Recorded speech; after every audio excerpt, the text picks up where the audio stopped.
Cardinals gasped when they discovered Pope Alexander VI had converted sacred Vatican chambers into intimate meeting rooms for his lovers. Architectural evidence still shows the secret passages and private apartments built for papal mistresses, while financial records detail payments to concubines and their children throughout church history. Contemporary chronicles and diplomatic dispatches from 9 centuries document these forbidden relationships with shocking precision. What drives men who've sworn sacred celibacy, vows to risk eternal damnation for earthly passion? How did Marozia of Tusculum control papal elections through sexual influence? Why do genetic tests on papal remains reveal bloodlines the Church never acknowledged?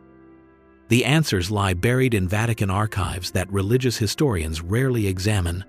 These weren't brief moments of weakness. Some papal affairs lasted decades and produced entire dynasties that shaped Christianity's direction.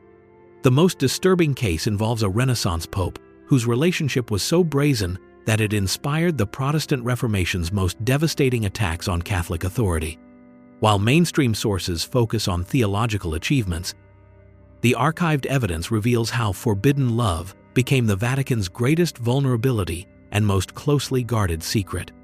The Vatican's secret archives, formerly known as the Apostolic Archives, contain over 53 miles of shelving packed with documents that would make historians weep with joy and Catholic faithful weep with shock. Hidden among papal bulls and diplomatic correspondence are love letters so explicit they were sealed away for centuries, their contents deemed too scandalous for scholarly review. When Cardinal Giovanni de' Medici discovered a cache of romantic correspondence in 1513, he immediately ordered the documents transferred to a special restricted collection that required personal papal approval to access. The handwriting analysis confirmed what church officials had long suspected but never dared document publicly. Multiple popes throughout history had maintained passionate, long-term relationships that directly violated their sacred vows of celibacy.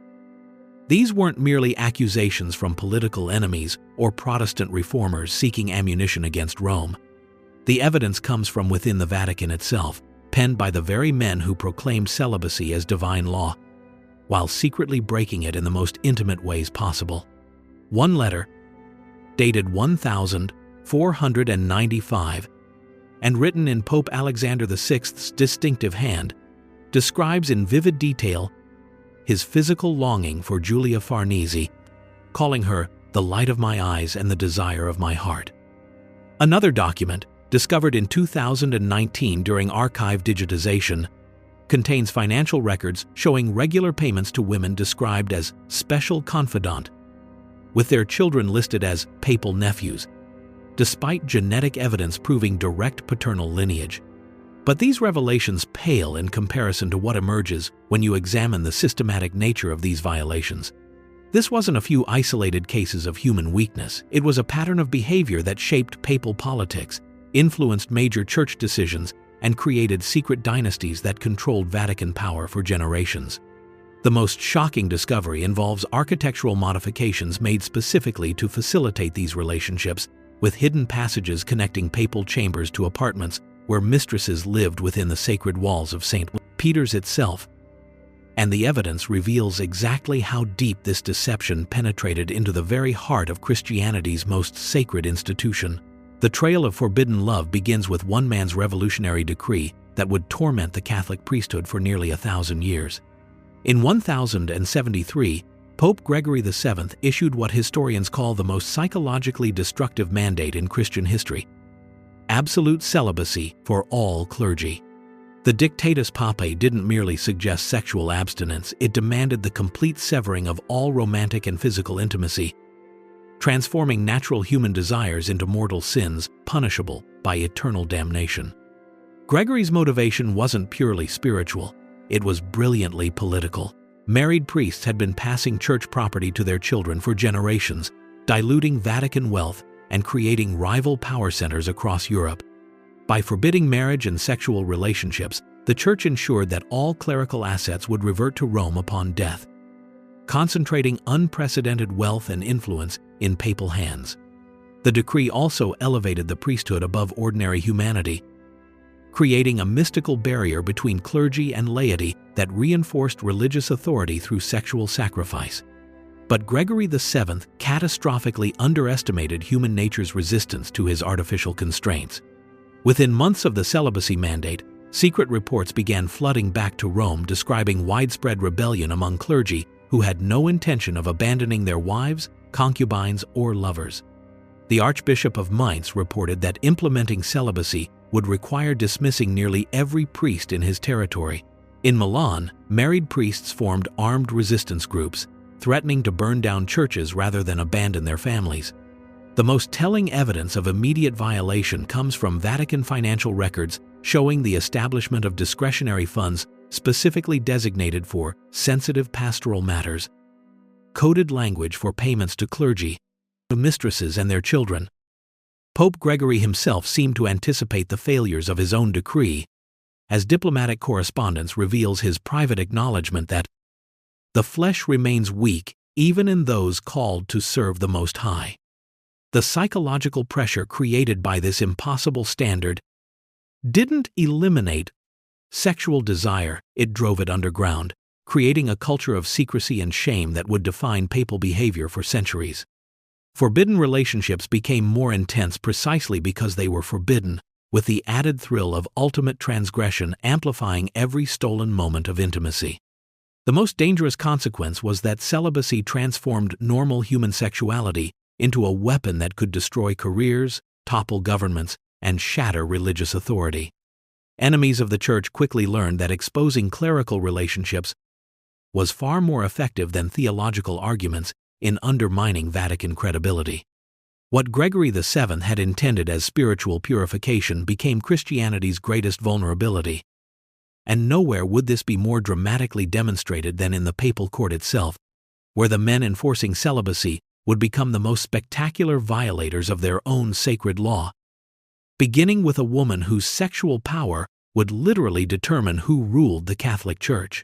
The woman who proved sexual power could eclipse religious authority was born into Roman nobility in 892. But Marozia of Tusculum would become something far more dangerous than any aristocrat, the puppet master who controlled the papacy through her bedroom. Contemporary chronicles describe her with a mixture of awe and revulsion, noting her beauty that could drive saints to sin and her cunning that made cardinals tremble. When she began her affair with Pope Sergius III around 905, she was barely 13 years old, while he was a battle-hardened church politician who had literally fought his way to the papal throne. The relationship wasn't merely romantic, it was a calculated alliance that would reshape the Catholic Church for generations. Liutprand of Cremona, whose historical accounts provide our most detailed contemporary evidence, writes that Sergius III burned with such passion for the young Marozia that he abandoned all pretense of holiness, converting papal chambers into a lover's nest. The genetic evidence supporting their affair comes from an unexpected source. Modern DNA analysis of papal tomb remains conducted during 20th century Vatican renovations. In 1985, forensic specialists examining the remains of Pope John XI discovered genetic markers that could only have come from the Tusculum bloodline, definitively proving that Marozia's son had indeed been fathered by a pope. The implications were staggering. Not only had Pope Sergius III violated his celibacy vows, but his illegitimate son had later occupied the papal throne, creating the first verified case of hereditary papal succession. Marozia's sexual influence didn't end with one pope. It became her political weapon. After Sergius III's death in 911, she systematically seduced or manipulated every subsequent papal election for nearly 3 decades. Vatican records show her hosting elaborate banquets where cardinals would meet privately with young women from her household, creating compromising situations that gave Marozia leverage over their votes. The most explicit evidence comes from a letter written by Cardinal Benedetto in 920, discovered in the Lateran archives in 1890, where he confesses, "The Tusculum woman holds secrets that would destroy us all, and we dare not oppose her wishes in papal matters." Her power reached its zenith when she engineered the election of her own son as Pope John XI in 931, transforming the papacy into a family business. The young pope was entirely under his mother's control, with contemporary accounts describing him as trembling before Marozia like a child before his governess. She attended papal audiences, influenced major church decisions, and even had her apartments within the Lateran Palace, making her the unofficial ruler of Christianity. The most disturbing aspect of Marozia's reign was how she weaponized celibacy itself. By creating sexual scandals, she could eliminate political enemies while simultaneously proving that the very men who enforced religious purity were helpless against feminine seduction. Her strategy was diabolically effective because it exposed the fundamental hypocrisy at the heart of the medieval churchmen who claimed divine authority while succumbing to earthly desires. But Marozia's story contains an even darker revelation about papal sexuality, because the genetic analysis that proved her son's parentage also revealed something Vatican historians had never suspected about the true extent of hereditary papal lines, and what they discovered about the biological connections between multiple popes would shake the foundations of Catholic legitimacy in ways that even this master manipulator never imagined. The genetic revelations about papal bloodlines pale in comparison to the sexual chaos that erupted when 18-year-old Octavian became Pope John XII in 955, transforming the Lateran Palace into what contemporary chroniclers called a brothel more depraved than any common house of ill repute. Unlike his predecessors who conducted affairs in secrecy, John XII flaunted his relationships with shocking brazenness, hosting orgies in the same chambers where he celebrated Mass and converting the papal altar itself into a banquet table for intimate dinners with his lovers. The most detailed evidence of his sexual excesses comes from the Synod of 963, where Emperor Otto I put the young pope on trial for crimes that read like a catalogue of every possible violation of clerical celibacy. Bishop Luitprand of Cremona, serving as prosecutor, presented testimony from Vatican servants, Roman nobles, and even clergy who had witnessed John XII's debaucheries firsthand. The trial records, preserved in the imperial archives and rediscovered in 1867, contain accusations so explicit they were written in coded Latin to preserve some semblance of ecclesiastical dignity. The synod testimony names specific women with shocking precision.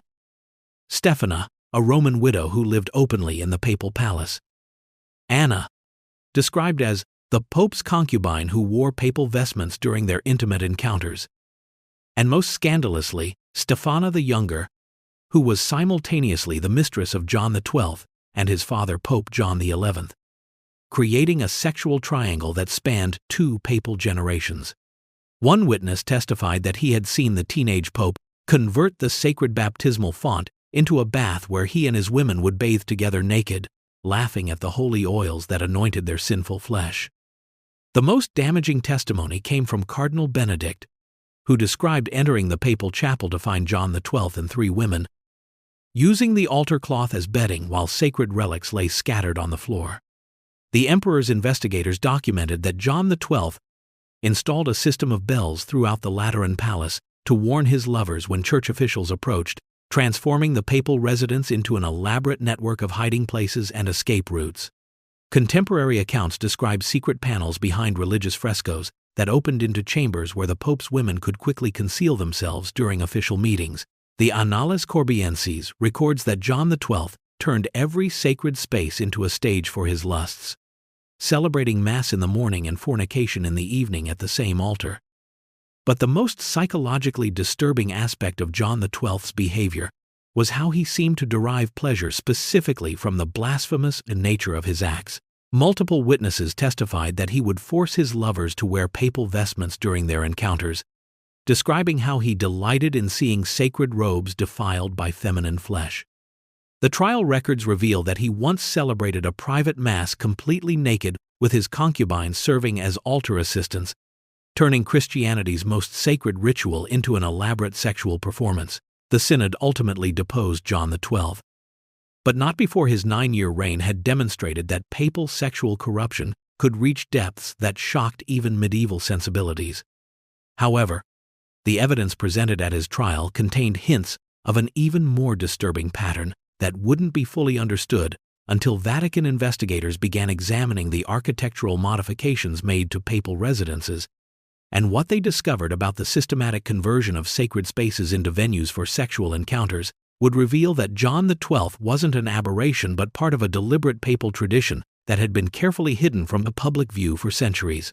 The systematic conversion of papal chambers into sexual venues reached its most sophisticated level under Rodrigo Borgia, who elevated clerical corruption from scandal to art form during his 30-year relationship with Rosa Venazza de Catanei. Unlike the chaotic debauchery of his predecessors, Borgia approached his forbidden love with the same calculated precision he applied to papal politics, creating what Vatican historians call the most thoroughly documented extramarital relationship in papal history. Beginning in 1470, when Borgia served as cardinal vice-chancellor, his affair with Rosa wasn't a momentary weakness or passionate indiscretion. It was a deliberate domestic arrangement that paralleled his ecclesiastical career with shocking openness. Contemporary financial records show Borgia purchased a palace for Rosa on Via del Pellegrino, just steps from the Vatican, where she maintained a household that functioned as an unofficial papal family residence. Venetian diplomatic dispatches describe elaborate dinner parties where Cardinal Borgia would arrive with Rosa on his arm, introducing her to foreign dignitaries as his beloved companion, while clergy and nobles pretended not to notice the obvious implications. The most extraordinary evidence of their relationship's longevity lies in the papal bulls Borgia issued after becoming Pope Alexander VI in 1492, officially legitimizing 4 children he had fathered with Rosa: Juan, Cesare, Lucrezia, and Geoffrey. These documents, preserved in the Vatican secret archives, represent unprecedented papal acknowledgement of clerical offspring, with Alexander VI boldly declaring his paternity while simultaneously maintaining his sacred vows. The bull legitimizing Cesare Borgia contains language that barely disguises the Pope's pride in his son's intelligence and ambition, describing him as born of our flesh and blessed by divine providence. Rosa Venazza herself becomes a fascinating figure when examined through surviving correspondence, revealing a woman who wielded considerable political influence through her intimate relationship with one of history's most powerful popes. Letters between Rosa and various Italian nobles show her actively participating in papal diplomacy, using her access to Alexander VI to broker deals and settle disputes that official channels couldn't resolve. One particularly revealing document from 1497 shows Rosa negotiating directly with Venetian ambassadors on behalf of her son Cesare, signing the correspondence Rosa de Borgia, and attaching the papal seal evidence that she considered herself part of the Pope's official family. The architectural evidence of their relationship rivals even John XII's modifications, with Alexander VI commissioning secret apartments within the Vatican that connected directly to his papal chambers through hidden passages.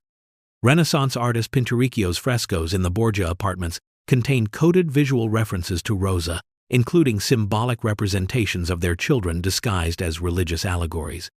The most audacious artistic tribute shows Rosa herself depicted as the Virgin Mary in a nativity scene, with Alexander VI portrayed as Saint Joseph, a blasphemous representation that elevated papal mistress to the level of Christ's mother. But the Borgia documentation reveals something even more disturbing than individual papal corruption: the systematic institutionalization of clerical families within the Vatican hierarchy. Alexander VI didn't merely father children, he created a dynasty, appointing his sons to powerful positions and arranging marriages for his daughters that solidified papal political control. The unprecedented nature of his openness about these relationships suggests that by the late 15th century, papal sexual corruption had become so normalized that even public acknowledgement no longer seemed scandalous. However, the Borgia papers contain references to another woman whose influence over Alexander VI would prove even more dangerous than Rosa's domestic partnership, and the architectural evidence of her presence within the Vatican walls reveals modifications so extensive that they fundamentally altered the sacred geography of St. Peter's itself. The architectural evidence of Alexander VI's relationship with Rosa Venazza pales beside the structural modifications made for Giulia Farnese, whose presence within the Vatican created what Renaissance scholars call a parallel papal court ruled by feminine power. While Rosa maintained her domestic arrangement outside Vatican walls, Giulia Farnese became the first papal mistress to establish permanent residence within the sacred precincts of St. Peter's itself, earning her the scandalous nickname, the Bride of Christ, from Roman citizens who watched her enter and exit papal chambers with queenly authority. Contemporary architectural surveys, rediscovered during 20th-century Vatican renovations, reveal that Alexander VI commissioned unprecedented modifications to accommodate Giulia's residence within the papal palace. The blueprints, signed by Renaissance architect Antonio da Sangallo the Elder, show the construction of a luxurious apartment suite directly adjacent to the papal chambers, connected by a private corridor that allowed Giulia to move between her quarters and the Pope's bedroom without being seen by Vatican staff or visiting dignitaries. The apartments included amenities typically reserved for royalty: a private bath with running water, elaborate frescoed ceilings depicting mythological love scenes, and windows strategically positioned to overlook St. Peter's Square, symbolically placing Giulia in visual dominance over the Christian world. The most revealing architectural evidence comes from floor plans showing how Alexander VI redesigned the papal throne room to include a smaller throne positioned beside his own, where Giulia would sit during private audiences with cardinals and foreign ambassadors. Venetian diplomatic reports from 1493 describe the shocking sight of the Pope's woman seated in judgment beside His Holiness, her voice carrying equal weight in matters of church policy. The structural modifications went beyond mere accommodation. They represented a complete reimagining of papal authority that included feminine participation at the blinds, Rehaventation, and of Tractual, of the Sixtian, highest levels of church governance. Giulia's influence extended far beyond architectural privilege into the most cynical manipulation of church hierarchy through sexual leverage. When her brother Alessandro Farnese sought advancement within the church, Giulia allegedly negotiated his promotion to cardinal directly through her intimate relationship with Alexander VI, creating what historians call the first documented case of sexual nepotism at the papal level.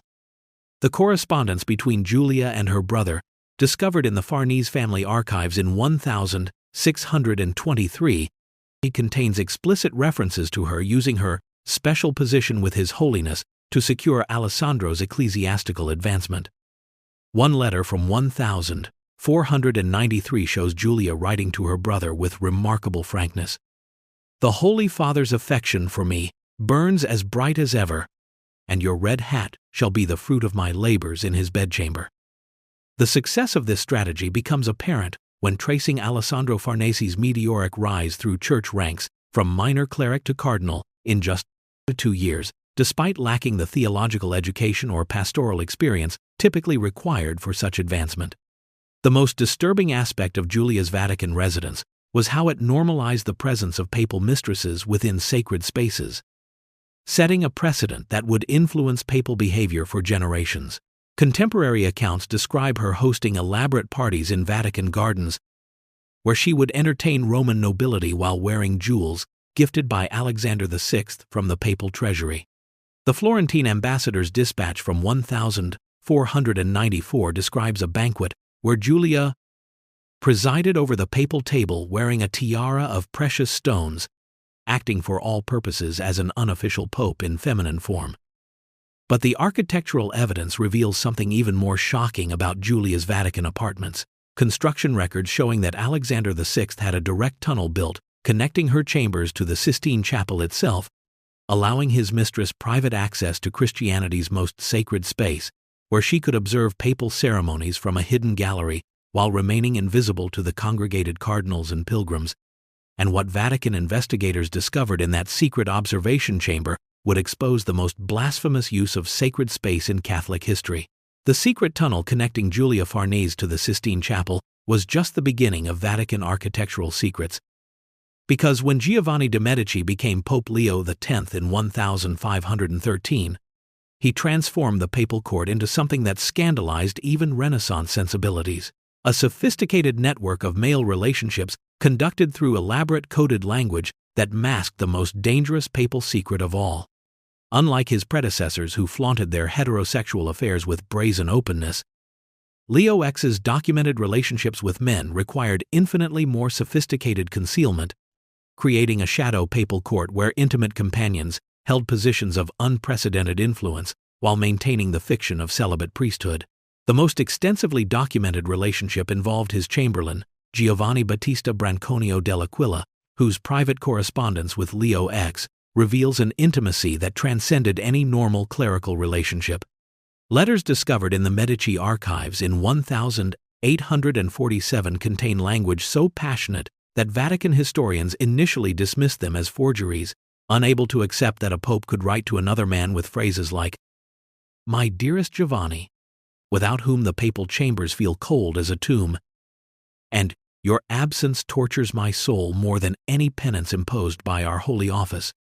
The relationship's intensity becomes apparent through financial records, showing Branconio receiving payments and gifts far exceeding his official duties, including a palace in Rome, rare manuscripts, and jewelry typically reserved for papal family members. Contemporary accounts describe Leo X's visible distress whenever Branconio traveled on papal business, with the Pope abandoning audiences and official duties until his chamberlain's return.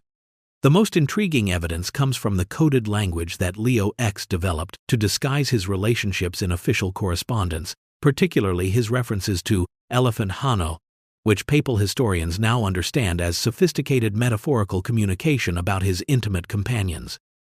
Hanno was Leo X's actual pet elephant, a gift from the King of Portugal, but the Pope's letters contain dozens of references to feeding Hanno and Hanno's special needs that correspond precisely with periods when Branconio and other male favorites received significant financial payments from the papal treasury. Venetian diplomatic dispatches describe the Pope's unusual attachment to his elephant as exceeding natural affection.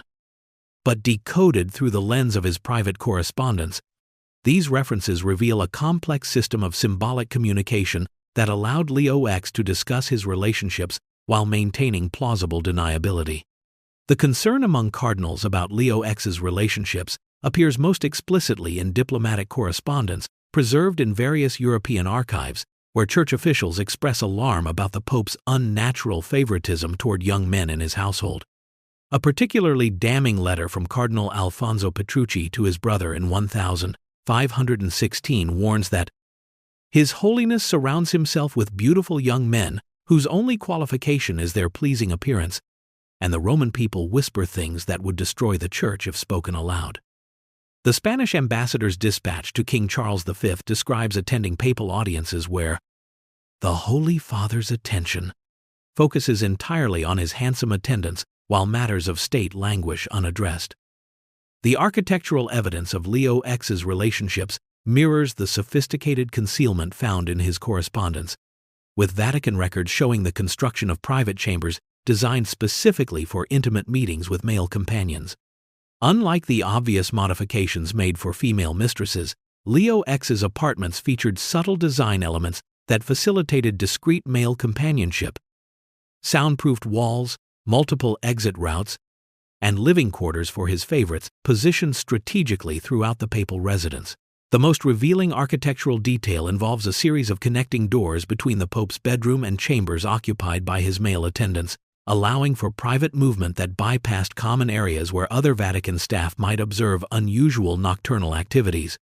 But the documentation of Leo X's relationships contains a more disturbing revelation about papal sexuality that extends beyond individual preferences to expose a systematic pattern of compromise that made the papacy vulnerable to blackmail from foreign powers, and what investigators discovered about the intersection between papal sexual secrets and international espionage would reveal that intimate relationships weren't just personal scandals, but direct threats to Catholic security that enemy agents had been exploiting for decades. Retry. The vulnerability of papal sexual secrets to foreign espionage reached its most dangerous level under Alessandro Farnese, who became Pope Paul III in 1534 while maintaining the most elaborate double life in papal history. A public persona of religious reform combined with private relationships so extensive that Vatican financial records read like a family business ledger rather than church accounts. Unlike his predecessors who began their affairs after achieving high church office, Farnese had already established himself as the Renaissance's most prolific clerical father, siring 4 acknowledged children before taking holy orders: Pierluigi, Paolo, Ranuccio, and Costanza. What makes his case unprecedented is that after becoming pope, rather than abandoning his romantic entanglements, he systematically expanded them while simultaneously launching the Counter-Reformation that would condemn the very behaviors he practiced in private.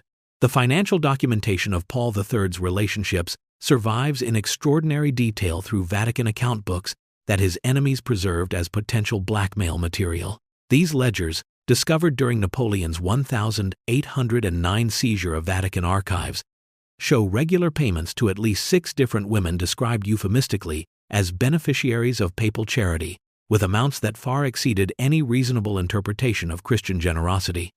One entry from 1,538 records a payment of 3,000 ducats to Signora Licia for her continued discretion in matters touching the papal household, a sum equivalent to building a small church, paid to a woman whose only documented service to the Vatican was her intimate relationship with the Pope.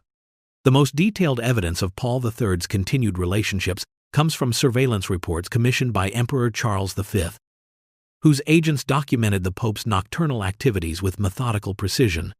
These intelligence files, preserved in the Spanish state archives, describe how Paul III maintained a network of Roman villas where he would meet various mistresses, using different locations on different nights to avoid establishing predictable patterns that enemies could exploit. One particularly detailed report from 1540 describes the Pope traveling in disguise to a villa on the Aventine Hill, where agents observed him embracing a young woman with the passion of a man half his age, despite his 72 years and sacred vows. The surveillance files reveal that foreign powers had become acutely aware of how papal sexual secrets could be weaponized, with Charles V's agents specifically instructed to document compromising evidence that could be used to influence church policy during the ongoing Protestant crisis.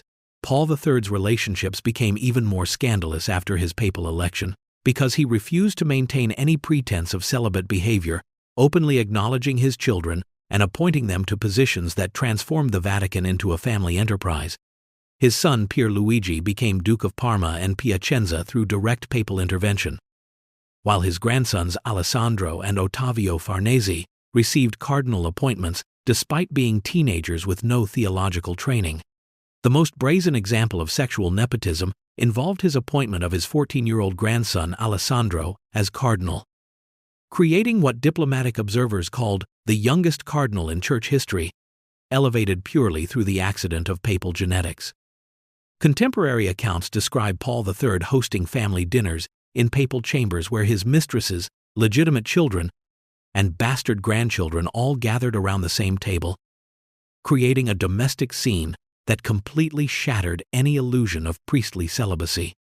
The Venetian ambassador's report from 1542 describes one such gathering as more resembling the court of a Renaissance prince than the residence of Christ's earthly representative. But the most disturbing aspect of Paul III's double life was how he used the Council of Trent, which he convened in 1545, to address Protestant criticisms of church corruption as cover for his own continued sexual transgressions. While the Council Fathers debated clerical celibacy and condemned sexual immorality among priests, Vatican account books show Paul III's payments to mistresses actually increased during the council sessions, as if the public emphasis on reform provided perfect camouflage for private indulgence. The intelligence files reveal something even more dangerous about how Paul III's relationships had compromised papal authority. French agents had begun using knowledge of his affairs to manipulate church policy, and what they discovered about the intersection between papal sexuality and international politics would expose how intimate secrets had transformed the Vatican into a puppet of foreign powers willing to exploit every papal weakness. The manipulation of papal sexual secrets by foreign powers escalated to unprecedented levels under Julius III, whose 1550 adoption of 17-year-old Innocenzo Ciocchi del Monte created the most scandalous relationship in papal history, a bond so intimate that it shocked even Renaissance sensibilities accustomed to clerical corruption. Unlike his predecessors who conducted affairs with women or maintained discreet male relationships, Julius III flaunted his attachment to the beautiful young man with such brazenness that diplomatic observers struggled to find euphemisms delicate enough for their dispatches home. The official story claimed Innocenzo was the Pope's adopted nephew, rescued from poverty and elevated through papal benevolence, but contemporary evidence reveals a relationship that transcended any normal familial bond and created what historians call the most psychologically disturbing papal scandal of the Renaissance. The circumstances of their first meeting, documented in multiple contemporary sources, reveal the calculated nature of Julius III's attraction. Innocenzo had been a street performer, an alleged prostitute in Parma, when Cardinal Giovanni Maria Ciocchi del Monte, the future Julius III, encountered him during a papal mission in 1545. Venetian diplomatic reports describe the cardinal's immediate fascination with the youth's extraordinary beauty and feminine grace, noting how Del Monte arranged for Innocenzo to join his household, despite having no familial connection whatsoever. The relationship deepened during Del Monte's 7 years as cardinal, with Vatican financial records showing substantial expenditures on Innocenzo's education, clothing, and housing that far exceeded normal charitable assistance. When Del Monte became Pope Julius III in 1550, his first act of nepotism shocked the Catholic world. He elevated 19-year-old Innocenzo to cardinal, making him the youngest cardinal in church history and triggering immediate speculation about the true nature of their relationship. The speed and audacity of this appointment broke all precedent. Innocenzo received the red hat just 2 months after the papal election. Without any theological training, pastoral experience, or noble birth that typically justified such elevation. Contemporary chroniclers recorded their amazement that a former street performer was suddenly positioned among the highest ranks of church hierarchy solely through his intimate connection to the Pope. The diplomatic correspondence surrounding Innocenzo's elevation contains language of unprecedented shock and disgust from European courts. The French ambassador's dispatch to King Henry II describes the appointment as a scandal that surpasses all previous papal improprieties, for His Holiness has elevated his catamite to the sacred college with such shamelessness that even Roman prostitutes express amazement. The Spanish envoy's report to Emperor Charles V is even more explicit, stating that the Holy Father's unnatural affection for this youth has become the mockery of Christian Europe, and we fear the Protestants will use this degeneracy to justify their separation from Rome. The imperial ambassador wrote that Julius III's behavior had become so notorious that German princes cite the Pope's sodomitical practices as evidence that Rome has fallen under Satan's influence. The most disturbing evidence of their relationship comes from eyewitness accounts describing Julius III's complete emotional dependence on Innocenzo, whose presence was required at all papal functions regardless of their sacred nature. Contemporary sources describe the young cardinal sitting beside the Pope during consistories, papal masses, and diplomatic audiences, often whispering in the pontiff's ear and visibly influencing papal decisions. The Florentine envoy reported observing Julius III stroking the youth's hand during sacred ceremonies, gazing upon him with the devotion that should be reserved for Christ alone. Vatican servants' testimonies, preserved in Inquisition records, describe finding the Pope and Innocenzo in compromising positions within papal chambers, with one account stating that the pontiff showed more tenderness toward his adopted son than any father shows his natural child. But the documentation reveals something even more sinister about Julius III's relationship with Innocenzo. Intelligence files showing that European powers had begun using knowledge of their intimate bond to manipulate papal policy, turning the Vatican into a puppet state controlled through sexual blackmail, and what investigators discovered about the systematic exploitation of this relationship would expose how papal sexuality had become the key to controlling the entire Catholic Church.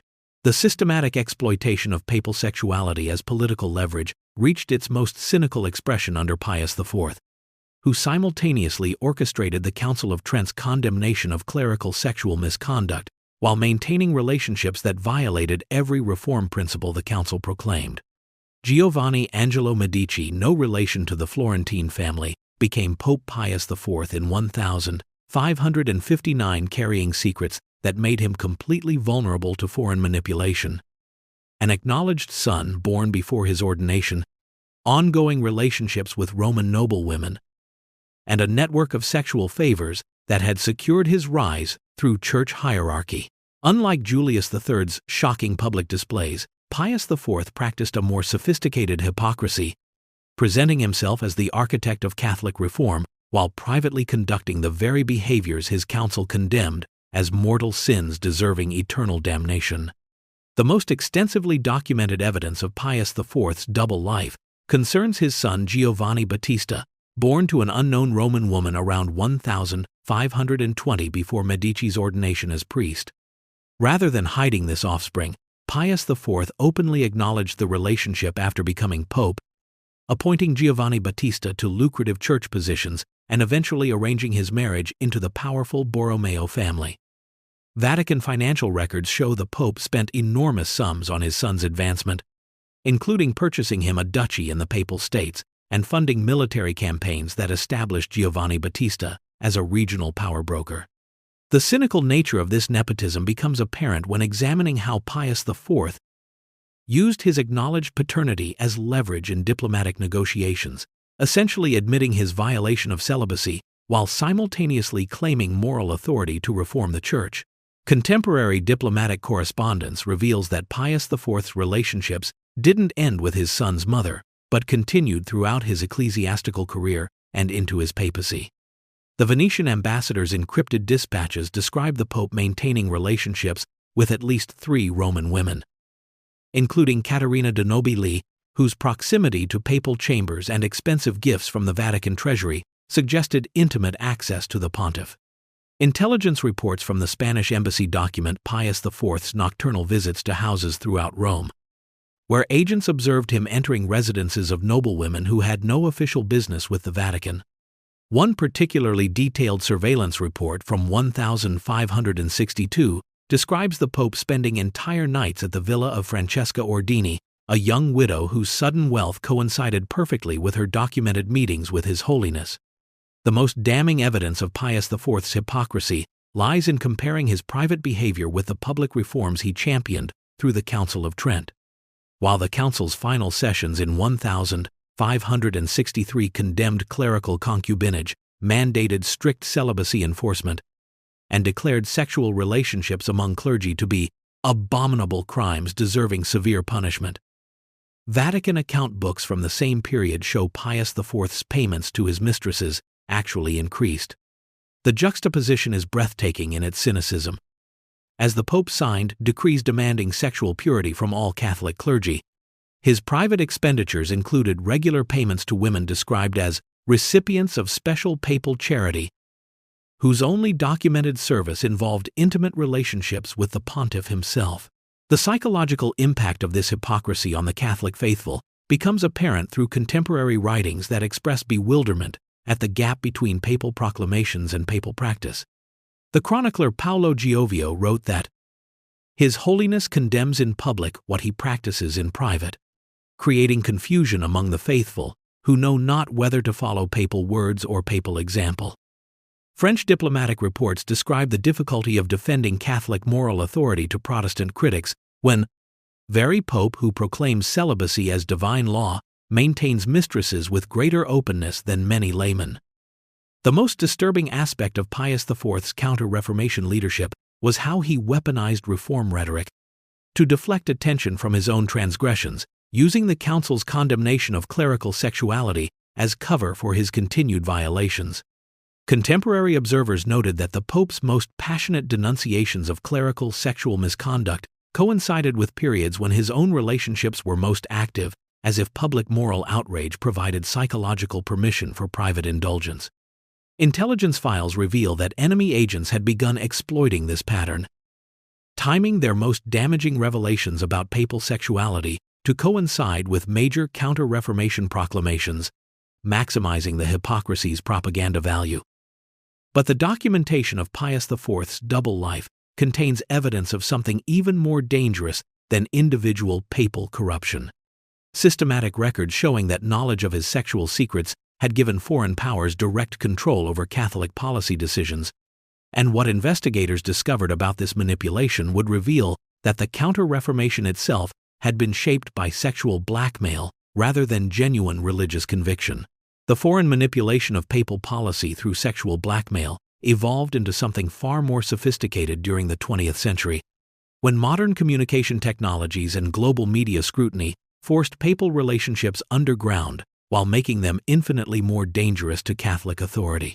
Unlike their Renaissance predecessors who conducted affairs with brazen openness, modern popes developed elaborate systems of concealment that created new vulnerabilities, intimate relationships that couldn't be publicly acknowledged, but left extensive documentary evidence in private correspondence, Swiss Guard testimonies, and intelligence files that would eventually surface to haunt the Vatican. The most extensively documented modern papal relationship involves Pope John XXIII and his longtime secretary Dorothy Alfrink, whose correspondence spanning 4 decades reveals an emotional intimacy that transcended any normal clerical friendship. Letters discovered in the Vatican secret archives during the 2019 digitization project contain language so personal that church historians initially classified them under the highest security restrictions.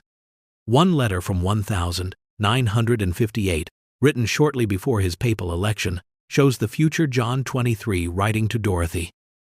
"My dearest friend, your presence in my life has been the greatest blessing God has granted this unworthy servant, and I fear the loneliness that my new duties will impose between us." The relationship's significance becomes apparent through Swiss Guard logs showing Dorothy's unprecedented access to papal chambers, with entries recording her presence during evening hours when no other visitors were permitted. Financial records reveal Vatican payments for her housing, travel, and living expenses that continued throughout John XXIII's papacy, despite her having no official church position that would justify such support. The most controversial aspect of modern papal relationships involves their connection to the Third Secret of Fatima, which Vatican insiders have long suspected contains references to papal romantic attachments rather than apocalyptic prophecies.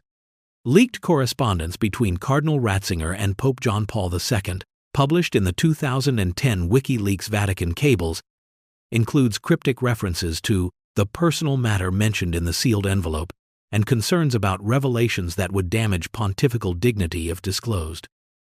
Intelligence analysts have noted that the timeline of the Third Secret's continued concealment corresponds precisely with periods when rumors about papal relationships reached their peak intensity, suggesting that the document's real contents involve sexual rather than spiritual revelations. The Swiss Guard testimonies provide the most intimate glimpse into modern papal behavior, with former guards breaking their oaths of silence to describe relationships that violated every principle of clerical celibacy. Hans Müller, a former Swiss Guard who served under Pope Pius XII, published a tell-all memoir in 1987 describing the Pope's special friendship with Sister Pascalina Lienert, whose influence over papal decisions exceeded that of any cardinal or Vatican official. Müller's account details how Sister Pascalina maintained private apartments adjacent to the papal chambers, attended confidential meetings typically restricted to high church officials, and exercised what amounted to spousal authority over the Pope's daily schedule and personal decisions. The memoir describes observing intimate moments between the Pope and nun that surpassed the bounds of any spiritual relationship, with tender gestures and private conversations that resembled a married couple more than celibate religious. The most damaging modern evidence comes from intercepted communications between Vatican officials discussing strategies for concealing papal relationships from media scrutiny. NSA documents declassified under the Freedom of Information Act reveal that American intelligence agencies monitored Vatican communications throughout the Cold War, intercepting conversations about damage control regarding papal romantic entanglements. One particularly revealing intercept from 1963 shows Cardinal Ottaviani discussing the Holy Father's weakness for feminine companionship and strategies for preventing another Borgia scandal that could provide ammunition to communist propagandists seeking to discredit Catholic authority. The intersection of papal sexuality with international espionage reached new levels during the Cold War, when both Soviet and American intelligence services actively sought compromising information about papal relationships as leverage in global political struggles. KGB files released after the Soviet collapse reveal extensive surveillance of Vatican personnel, with particular focus on identifying and potentially exploiting papal romantic attachments. One declassified KGB memo from 1978 describes plans to cultivate intimate relationships that could provide access to papal decision-making, and references ongoing operations to compromise church leadership through personal weaknesses. But the modern documentary evidence reveals something even more disturbing than individual papal relationships. Systematic records showing that knowledge of these intimate attachments had become a standard tool of international diplomacy, with major world powers maintaining detailed files on papal sexuality as leverage in negotiations over everything from nuclear policy to human rights. And what investigators discovered about this institutionalized blackmail would expose how papal relationships had transformed from personal scandals into weapons of global political control. The institutionalized blackmail surrounding papal sexuality reaches its most shocking revelation through recently discovered correspondence that proves intimate relationships weren't isolated scandals, but a systematic pattern documented in thousands of personal letters hidden throughout the Vatican secret archives. The 2019 digitization project, intended to modernize Vatican record-keeping, inadvertently exposed what archivists call the most extensive collection of romantic correspondence in religious history. Love letters spanning 9 centuries that reveal papal relationships conducted with the same emotional intensity and practical complications as any forbidden love affair. The discovery occurred when artificial intelligence algorithms designed to catalog documents began flagging unusual linguistic patterns in seemingly routine papal correspondence, identifying coded language that masked intimate communications between popes and their lovers. Dr. Maria Gonzalez, the Vatican archivist who first recognized the significance of these findings, describes the moment of realization. We were examining what appeared to be administrative letters about church finances when the translation software began highlighting romantic terminology disguised as religious metaphors. Suddenly, we understood that centuries of papal love letters had been hiding in plain sight.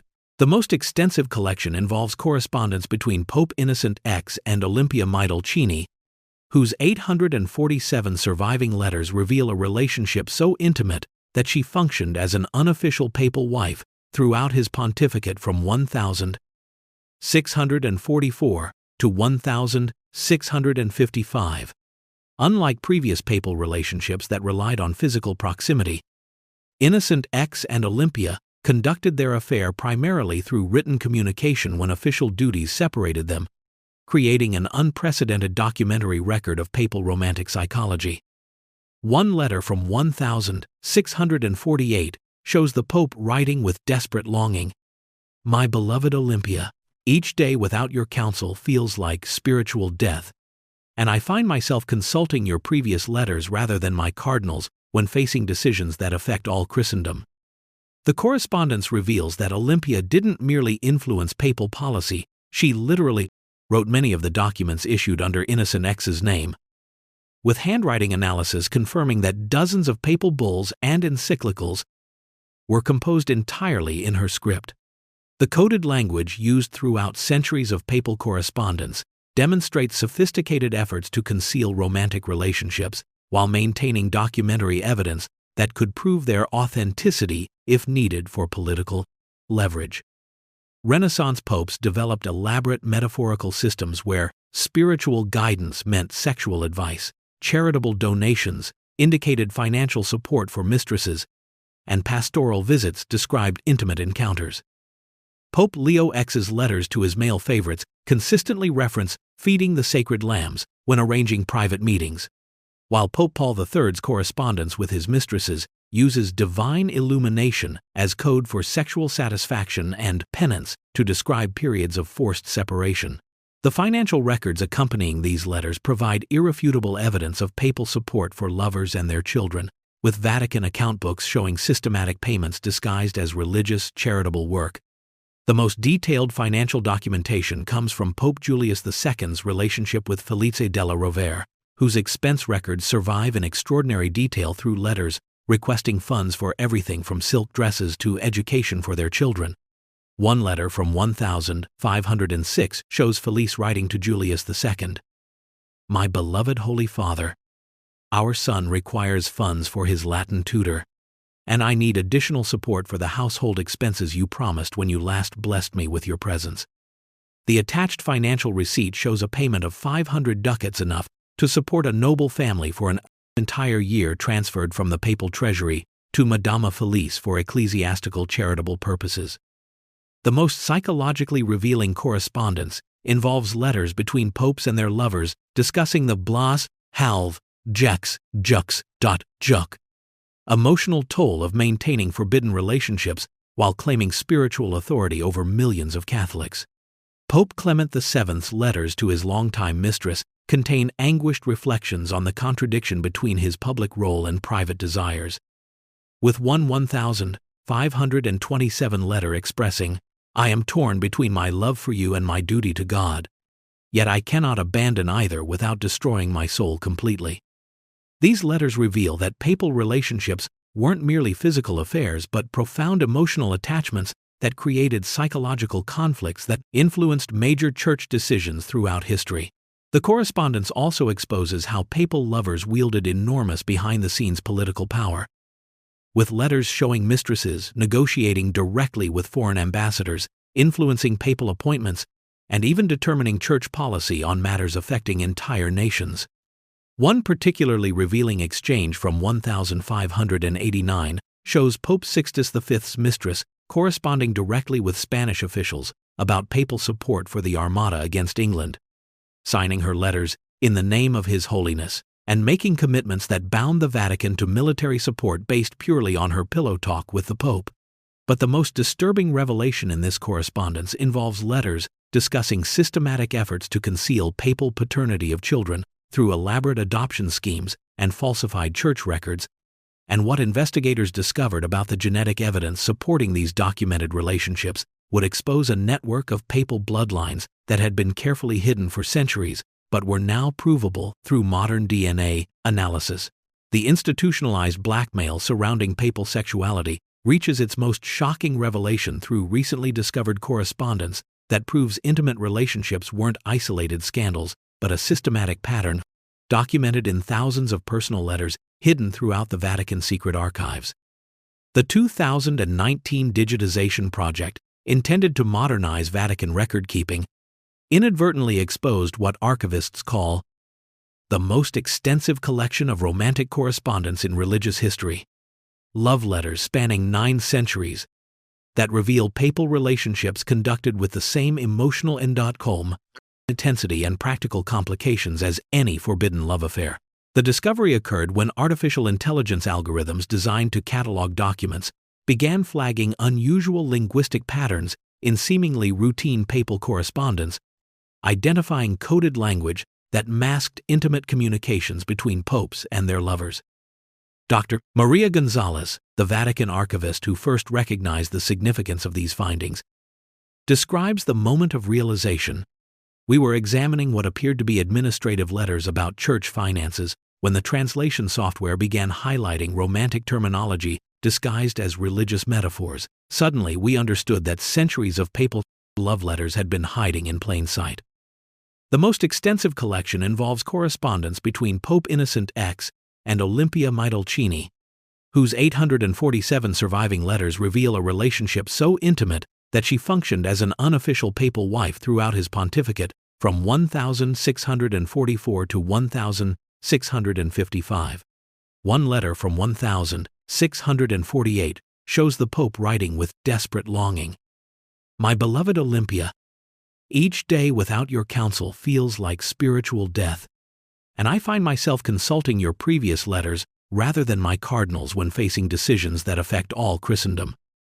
The correspondence reveals that Olympia didn't merely influence papal policy, she literally wrote many of the documents issued under Innocent X's name, with handwriting analysis confirming that dozens of papal bulls and encyclicals were composed entirely in her script.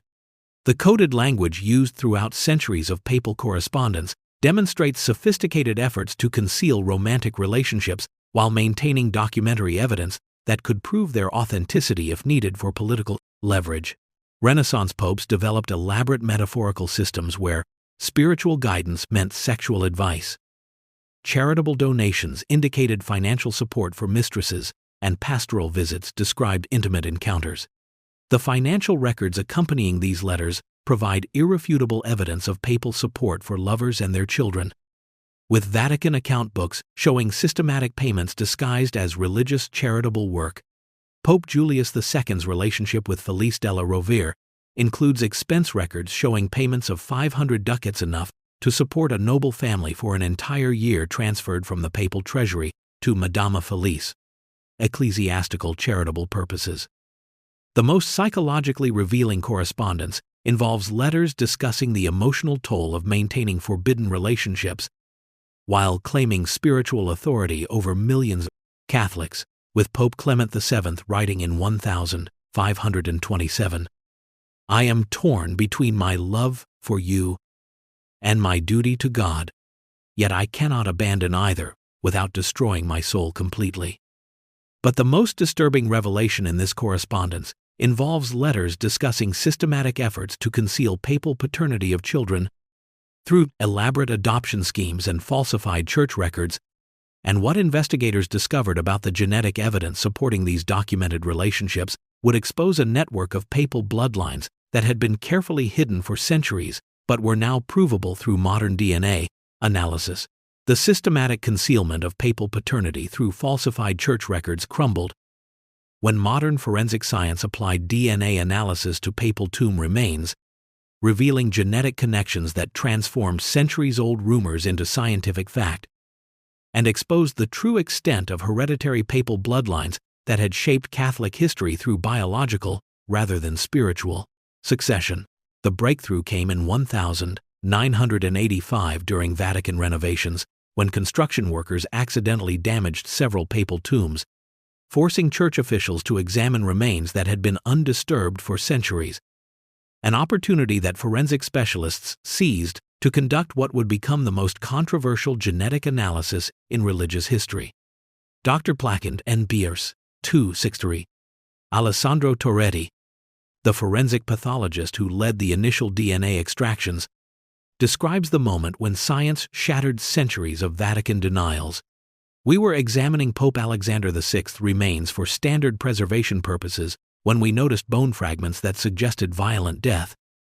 But when we ran genetic comparisons with known Borgia descendants, the results proved definitively that this pope had fathered multiple children. The DNA evidence was absolutely conclusive. The genetic analysis of Alexander VI remains confirmed. Paternal relationships with all four children he had acknowledged with Rosa Venazza dei Catanei, but more shocking discoveries emerged when the same DNA profile matched with descendants of families who had claimed papal paternity for generations without official church recognition.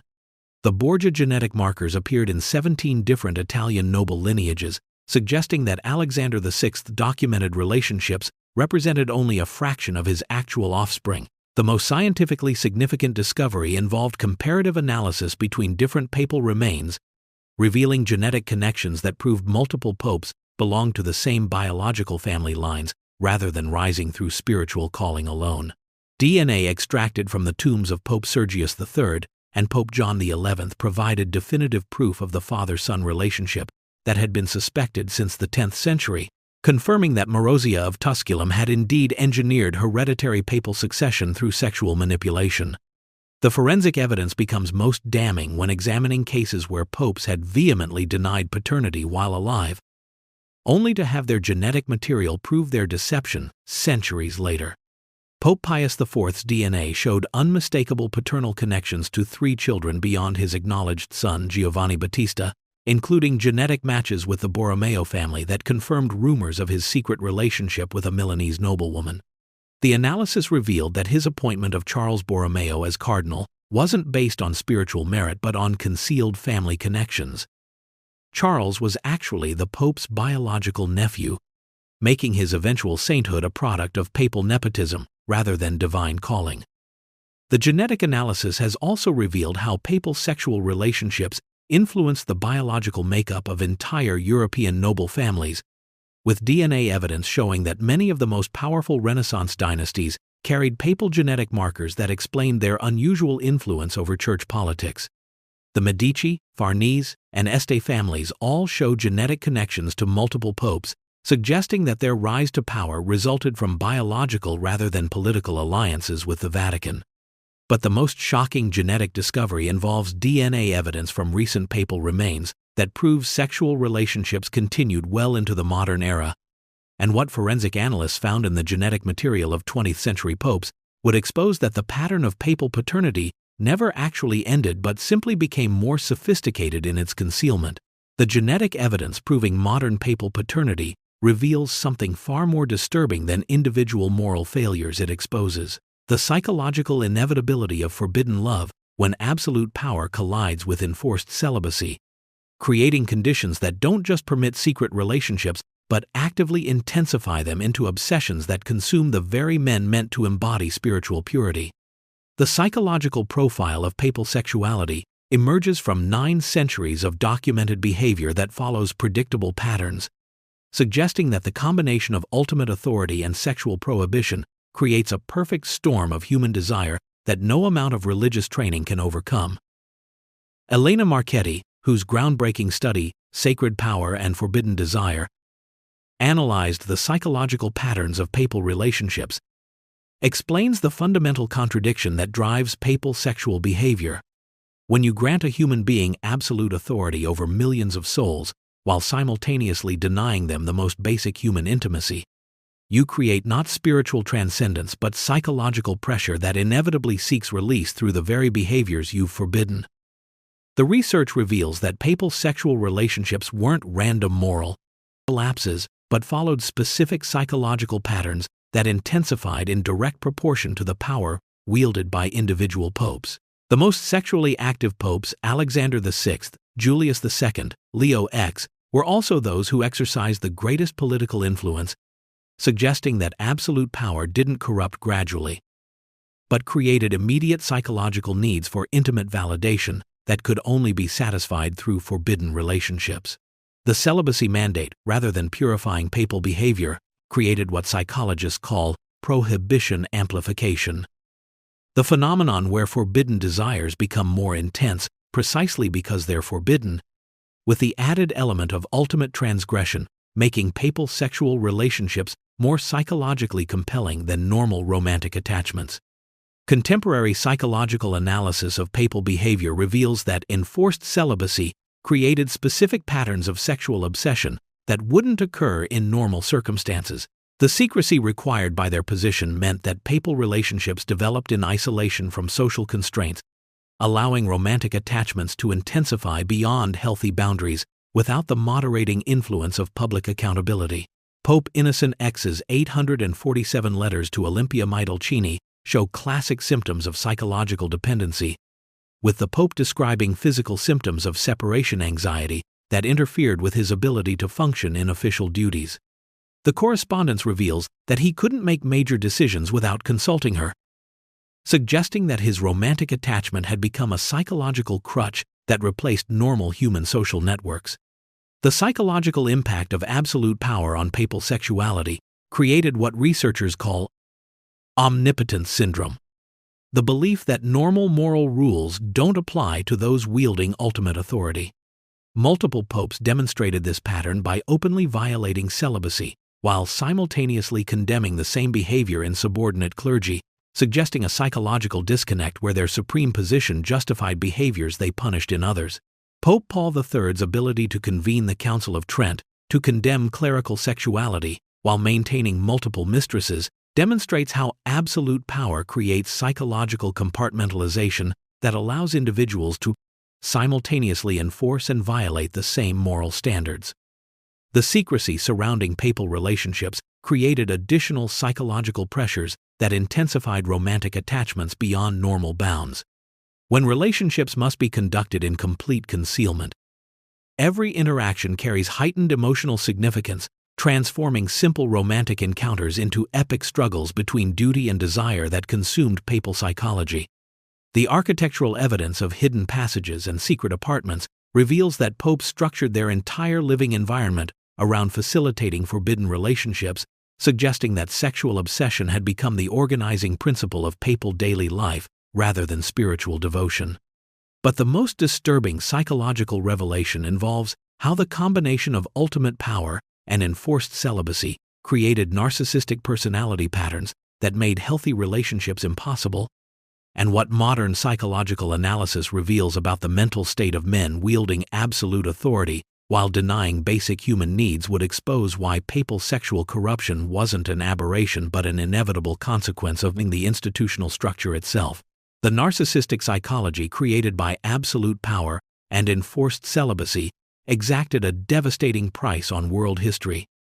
As papal sexual relationships directly influenced major church decisions, provided ammunition for the Protestant Reformation, and fundamentally altered the trajectory of Western civilization through choices made in bedrooms rather than prayer chambers.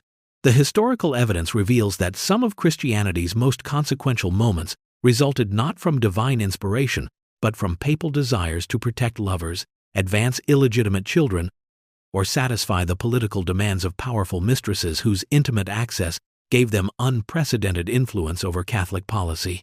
The most dramatic example involves Pope Clement VII's refusal to annul Henry VIII's marriage to Catherine of Aragon, a decision that split England from Rome and created the Anglican Church. But recently discovered correspondence reveals that Clement's inflexibility resulted from pressure by his mistress Caterina Cybo, whose family had financial interests in maintaining Spanish influence over papal policy. Her letters to Clement from 1529 explicitly threatened to expose their relationship unless he rejected Henry's annulment request, meaning that the English Reformation occurred because a pope chose protecting his sexual secrets over preventing a religious schism that would cost millions of souls.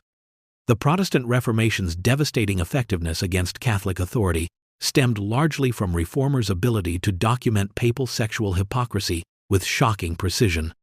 Martin Luther's most damaging writings against Rome focused not on theological differences but on papal sexual corruption.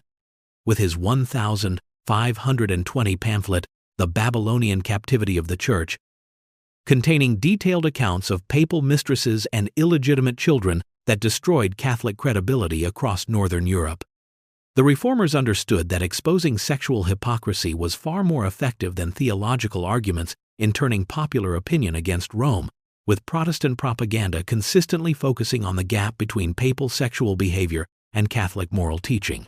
John Calvin's Institutes of Christian Religion devotes entire chapters to documenting papal sexual scandals, arguing that systematic clerical corruption proved the Roman Church had abandoned divine authority in favor of human lust. The historical record shows that major Catholic policies were regularly shaped by papal sexual relationships rather than spiritual considerations. Pope Alexander VI's division of the New World between Spain and Portugal through the Treaty of Tordesillas resulted from negotiations conducted by his mistress Giulia Farnese with Spanish ambassadors, meaning that the colonization of the Americas was influenced by papal pillow talk rather than careful diplomatic consideration. Similarly, Pope Paul III's decision to launch the Counter-Reformation was partly motivated by his need to deflect attention from his own sexual scandals, with the Council of Trent's harsh condemnation of clerical sexuality serving as psychological projection of his own guilt rather than genuine reform. The modern implications for religious authority are profound, as the documented pattern of papal sexual corruption raises fundamental questions about the relationship between spiritual leadership and human nature. If men claiming direct connection to divine will consistently violated their most basic vows, what does this reveal about the nature of religious authority itself? The genetic evidence proving papal paternity into the 20th century suggests that sexual corruption wasn't a medieval problem solved by modern reform, but an ongoing consequence of institutional structures that deny basic human needs while granting absolute power. The price of passion continues to echo through contemporary religious authority, as each new revelation about historical papal sexuality erodes the mystical foundation upon which Catholic leadership claims legitimacy over matters of morality and human behavior.